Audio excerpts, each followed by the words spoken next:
Good morning बच्चों। आज के क्लास में मैं आपको कंपनी और साझेदारी में अंतर समझाने जा रही हूँ। आपने कंपनी का भी आशय समझा है और साझेदारी का भी, तो अब हम दोनों में अंतर पढ़ेंगे।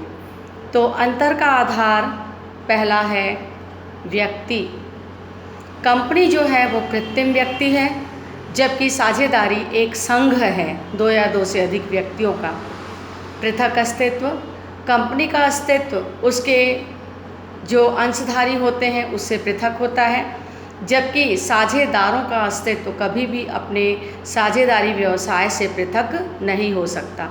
सदस्य संख्या।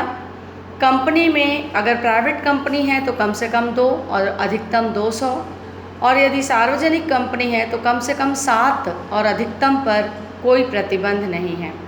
जबकि साझेदारी में न्यूनतम सदस्य संख्या 2 और अधिकतम के लिए यदि बैंकिंग व्यवसाय है तो 10, और सामान्य साझेदारी में 50 से अधिक नहीं होना चाहिए। अधिनियम। कंपनी में अधिनियम 1956 जो कि वर्तमान में 2013 हो गया है लागू होता है, जबकि साझेदारी में अधिनियम 1932 लागू होता है। पार्षद सीमा नियम और अंतर नियम, ये कंपनी के 2 महत्वपूर्ण प्रलेख हैं, जिसमें कि पार्षद सीमा नियम महत्वपूर्ण प्रलेख है। तो कंपनी को 2 महत्वपूर्ण प्रलेख बनाने पड़ते हैं, पार्षद सीमा नियम और पार्षद अंतर नियम। जबकि साझेदारी व्यवसाय में साझेदारी संलेख होता है, इसमें समस्त प्रकार के अनुबंध किए जाते हैं। अगला है दायित्व। कंपनी के अंशधारियों का दायित्व सीमित होता है, जबकि साझेदारी में जो साझेदारों का दायित्व होता है वो असीमित होता है। तो इस तरीके से बच्चों आज मैंने आपको बताया कंपनी और साझेदारी में अंतर। उसी प्रकार से बच्चों हमने कल पढ़ा था सार्वजनिक कंपनी और निजी कंपनी, तो ये दोनों में भी अंतर है। सार्वजनिक और निजी कंपनी में अंतर। सबसे पहले सदस्यों की संख्या। प्राइवेट कंपनी में कम से कम 2 अधिकतम 200, सार्वजनिक कंपनी में कम से कम 7 और अधिकतम की कोई सीमा नहीं है। जनता को निमंत्रण। ये जो प्राइवेट कंपनी होती है वो अपने अंशों को खरीदने के लिए जनता को निमंत्रण नहीं देती, जबकि जो पब्लिक कंपनी होती है वो अपने अंशों को खरीदने के लिए जनता को निमंत्रण देती है। वैधानिक सभा।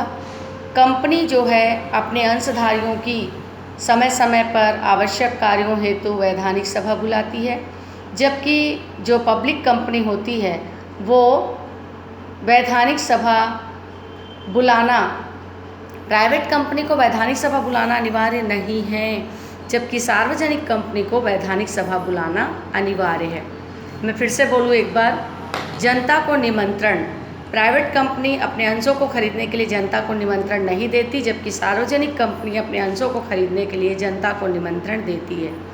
अगला अंतर का आधार है प्रविवरण जारी करना। जो निजी कंपनी होती है वो प्रविवरण जारी नहीं करती, जबकि जो सार्वजनिक कंपनी होती है वो प्रविवरण जारी करती। प्रविवरण मतलब एक प्रकार का आमंत्रण पत्र है जो कि अपने अंशों को खरीदने के लिए कंपनी जनता को जारी करती है। उसी प्रकार से जो है संचालकों की संख्या। प्राइवेट कंपनी में कम से कम 2 संचालक का होना अनिवार्य है, जबकि जो सार्वजनिक कंपनी होती है इसमें कम से कम 3 संचालकों का होना अनिवार्य है। उसी प्रकार से लिमिटेड शब्द। जो प्राइवेट कंपनी होती है वो अपने नाम के अंत में लिमिटेड शब्द लिखती है, जबकि जो सार्वजनिक कंपनी होती है वो केवल लिमिटेड शब्द ही लिखती है।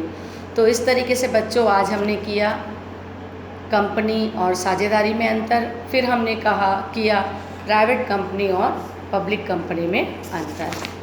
तो बच्चों आप लोग नोट्स वगैरह बना रहे हैं कि नहीं? आप मेरे को थोड़ा सा रिपोर्ट दो। व्हाट्सएप में मैं कई बार बोल चुकी हूँ कि आप जो है आपने द्वारा बनाई गई कॉपी को जो है थोड़ा सा दिखाओ व्हाट्सएप के माध्यम से। ना आप लोग कभी कोई प्रश्न करते हो ना कुछ नहीं, तो कम से कम आपको समझ में आ रहा है कि नहीं, आपको प्रश्न भी करना चाहिए। ठीक है, तो किसी भी प्रकार का कुछ भी समझ में नहीं आता तो मैं बार बार आपको समझाऊँगी। Thank you.